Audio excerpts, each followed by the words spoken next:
binigay sa Tokyo, halos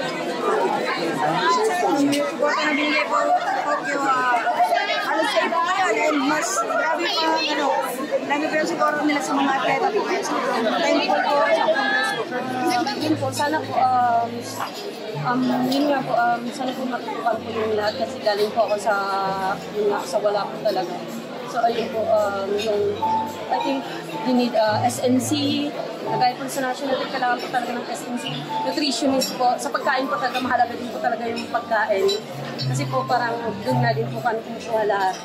And then po, yung, ano po, yung training area po, like po yung mga, yung gym, gano'n po, sana po, matutukan po yun kasi nabigyan po ng mga uniform yung mga atleta.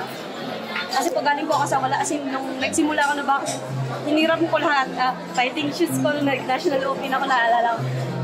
Yung fighting shoes ko, uniform ko lahat, yung sa akin lang siguro yung mount guard ko, yun lang binili ng kuya ko. Pero thankful po ako na galing sa ganun, kasi once po na naranasan nyo, grabe ma-appreciate yung maliliit na bagay, lalo na po ngayon na yun, kasi yung galing po kayo sa wala. So parang yung mga ano na yun, is parang inanasigad na sa akin na parang tiisin ko lahat. Tapos parang inano niya kung hanggang saan ko to talaga gusto, tsaka hanggang kailan ko ito pagtitiisan.